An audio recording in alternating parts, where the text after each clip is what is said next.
Hello everyone. तो अभी हम बनाएंगे ये छठवां नंबर क्वेश्चन। निम्नलिखित सूचनाओं से 31 मार्च लिखा था वो गलत था। 31 दिसंबर 2018 को बैंक समाधान विवरण बनाइए। 12,750 रुपये शेष दिया है और ये आपके क्वेश्चन है। इस क्वेश्चन को हम अभी बनाएंगे। तो सबसे पहले तो हम आप यहाँ पे लिखते हैं कौन सा शेष दिया है। रोकड़ बही के अनुसार विकलन शेष है कि समाकलन। रोकड़ बही के अनुसार आपका शेष दिया है विकलन शेष। अगर शेष में कुछ नहीं दिया रहता, बैंक शेष दिया है, रोकड़ शेष दिया है, तो इसको सिर्फ विकलन शेष समझते हैं, उसको कुछ नहीं करना। और जब भी ये शेष विकलन रहेगा तो प्लस वाले में आएगा, प्लस आइटम वाले में। अगर ये समाकलन शेष होता है या अधिविकर्ष होता है तो ये माइनस वाले कॉलम में आता है। तो ये दिया है 12,750 रुपया। अब आपको लिखना है जोड़ी जाने वाली मदें और घटाई जाने वाले मदें। सबसे पहले दिया है सेकंड नंबर में 25 दिसंबर को 1,000 रुपये का चेक बैंक में जमा किया गया जिसका संग्रहण 2 जनवरी को हुआ। आपको ये ध्यान देना है क्वेश्चन बनाते समय, जब भी आप रिकंसिलेशन स्टेटमेंट बनाते हैं 31 दिसंबर को बना रहे हैं तो इस तारीख तक जो काम आप कर रहे हैं वो काम हुआ है या नहीं हुआ है। जैसे कि आपने जमा करने के लिए चेक बैंक में भेजा है 25 दिसंबर को, वो 31 दिसंबर तक जमा हो पाया है या नहीं, ये आपको ध्यान देना है। वहाँ पे लिखा है 2 जनवरी को वो जमा हो पाया या संग्रहण हो पाया, तो 31 दिसंबर तक संग्रहित नहीं हुआ। तो आपने बैंक में भेजा है, वो संग्रहित नहीं हुआ, मतलब आपके बैंक में जमा नहीं हुआ है, बट आपने उसको जमा कर दिया था अपने कैश बुक में। तो जमा कर दिया था तो आपका पैसा बढ़ गया था और बैंक में तो नहीं बढ़ा है, तो उसको हम माइनस करके बराबर करेंगे, मैच करेंगे। तो यहाँ पे हम माइनस करेंगे। संग्रह हेतु भेजा चेक संग्रहित नहीं हुआ, ये आपका दिया है 1,000 रुपये का, ये माइनस होने वाला है तो इसको लिखेंगे माइनस वाले कॉलम में। अगला दिया 26 दिसंबर को विजय को जारी किया गया 2,000 रुपये का चेक भुगतान हेतु 4 जनवरी को प्रस्तुत किया गया। आपने किसी व्यक्ति को चेक जारी किया है 2,000 रुपये का 26 दिसंबर को, जो कि भुगतान के लिए बैंक में कब प्रस्तुत हो रहा है, 4 जनवरी को, और हम बना रहे हैं 31 दिसंबर को, मतलब 31 दिसंबर तक वो प्रस्तुत नहीं हो पाया। जो प्रस्तुत हो जाता है उसको ध्यान नहीं देते हैं, जो नहीं हुआ है उसको ध्यान देते हैं। खैर इसमें वैसा क्वेश्चन नहीं है।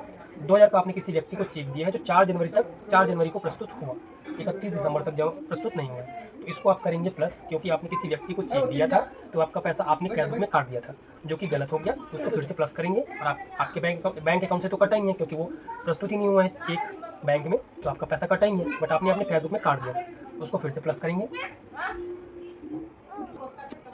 तो इसको हम लिखेंगे निर्गमित चेक जो भुगतान हेतु प्रस्तुत नहीं, बैंक में प्रस्तुत नहीं हो पाया, ये प्लस होने वाला है, प्लस वाले कॉलम में लिखेंगे 2,000 रुपया। उसके बाद अगला है एक ग्राहक ने 800 रुपया सीधे बैंक में जमा किए जिसकी सूचना 5 जनवरी 2019 को प्राप्त हुई। अब आपके बैंक अकाउंट में कोई कस्टमर 800 रुपया सीधा जमा कर दिया जिसकी सूचना 31 दिसंबर तक तो आपको नहीं है। आपको पता कब चलता है, 5 जनवरी 2019 को, और 31 दिसंबर 2018 तक आपको पता नहीं चला है। तो आपको पता नहीं है मतलब आपने अपने कैश बुक में उसकी एंट्री नहीं करी है, तो उसकी एंट्री करोगे तो आपका पैसा बढ़ेगा। आपके बैंक अकाउंट का जो बैंक पासबुक का पैसा है वो बढ़ गया है, क्योंकि उसने सीधा 800 रुपया आपके बैंक अकाउंट में डाला है, तो 800 बढ़ गया, तो उसमें बढ़ा है तो अपने भी बढ़ाना पड़ेगा। मतलब प्लस करना पड़ेगा, तो यहाँ ये प्लस होगा। ग्राहक द्वारा ये सीधा भुगतान, प्लस वाले में लिखेंगे 800 रुपया।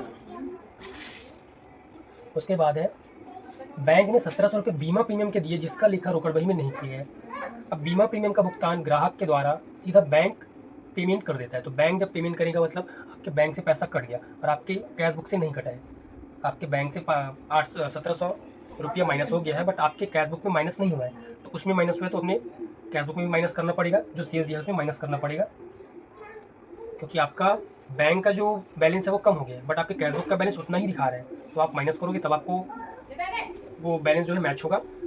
इसमें आगे लिखा भी है कि रोकड़ बही में वो नहीं लिखा गया है, तो यहाँ पे लिखेंगे बीमा प्रीमियम का भुगतान,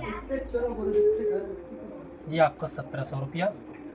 अगला दिया है बैंक ने ब्याज के पासबुक में 1200 रुपया जमा किए, 1280 रुपया जमा किए। जब भी बैंक आपके बैंक पासबुक में या बैंक अकाउंट में जमा करता है तो 1280 रुपया आपके बैंक अकाउंट में जमा हो गया, जितना भी रहा होगा वो आपका बैलेंस बढ़ गया, क्योंकि ब्याज का जमा हुआ है तो वो बढ़ गया, बट आपके कैश बुक में वो नहीं बढ़ा है। कैश बुक में आप जोड़ोगे तब बढ़ेगा, तो आपके बैंक अकाउंट का बैलेंस जो है बढ़ गया, बट आपका कैश बुक का बैलेंस नहीं बढ़ा है। तो बढ़ाने के लिए हमको क्या करना पड़ेगा, प्लस करना पड़ेगा। और इसको नॉर्मली आप समझ सकते हो, ब्याज जब भी जमा, क्रेडिट या समाकलन किए ऐसा लिखा है तो उसको आप प्लस ही करोगे। ये डेबिट शेष में, अगर क्रेडिट होता है तो बात अलग है, डेबिट शेष में आप उसको प्लस ही करोगे। तो यहाँ पे प्लस करेंगे। बैंक में ब्याज का जमा किया गया, ये आपका ब्याज का जमा किया गया है कितना, 1280 रुपया। 1280 रुपये जमा हो गया। अब उसके बाद 760 रुपया पासबुक में बैंक व्यय के डेबिट है। जैसे ये जमा हुआ था 1280 रुपये, जैसे ये जमा हुआ था वैसा सेम टू सेम अब ये बैंक व्यय का कटता है, बैंक व्यय का माइनस हुआ है। जैसे बैंक पासबुक में बैंक अकाउंट में आपका 1280 रुपये ये जुड़ गया था, जमा हुआ था, वैसे अब 760 रुपया बैंक व्यय का कट रहा है, बैंक का चार्ज है वो कट रहा है, माइनस हो रहा है।